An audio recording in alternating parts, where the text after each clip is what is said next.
Estos datos se desprenden de lo que es la encuesta permanente a hogares que se realiza durante todo el año con cortes trimestrales y llegamos a 20.000 hogares durante el transcurso de todo el año. Cuando hablamos de informalidad, estamos hablando dentro de la fuerza de trabajo, las personas que están realizando alguna actividad económica o mejor dicho, que están ocupados con o sin remuneración. Para que una persona sea considerada o para que una unidad económica sea considerada informal, nosotros digamos que nos ajustamos a la normativa o a la metodología de la Organización Internacional del Trabajo, que establece que un trabajador independiente es informal cuando no tiene RUC, cuando no está, en nuestro caso, registrado en el RUC. Y una persona ocupada que, digamos, es informal es cuando es dependiente y no tributa a una caja o no tiene IPS en términos sencillos. La evolución que se ha venido sosteniendo en el Paraguay es de una informalidad en torno al 65%. Así veíamos que en el año 2012 la informalidad rondaba al 65,8% de la población ocupada, aquellas que están desarrollando una actividad económica con o sin remuneración. En ese momento hablábamos de 2,1 millones de personas ocupadas y 1,4 millones de personas en la informalidad. Esto en el año 2012. Esto vino evolucionando.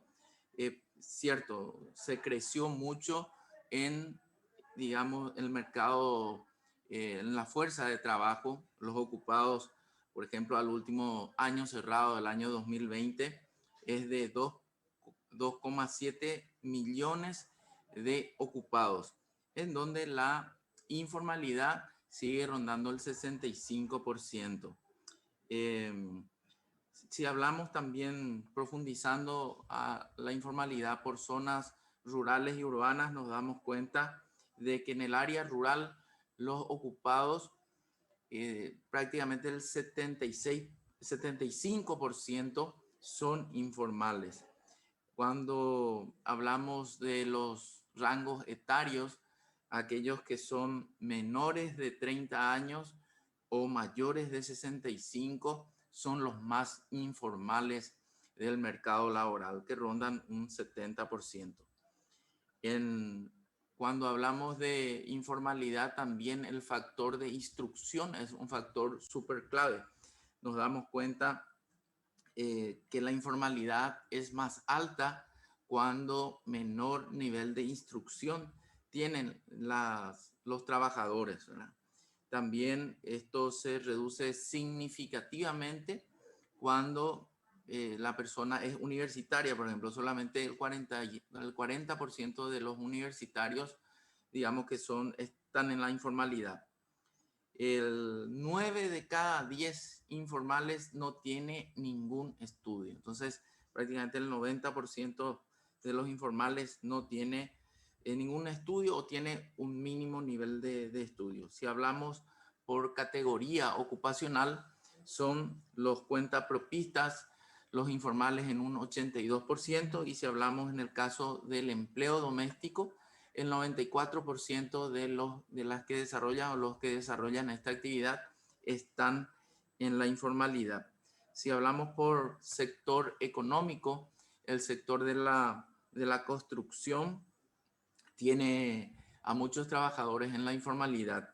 Prácticamente 9 de cada 10 trabajadores que están en la construcción son informales. Y en el sector comercio, de cada 100 personas que están trabajando en el comercio, 70 son, digamos, informales.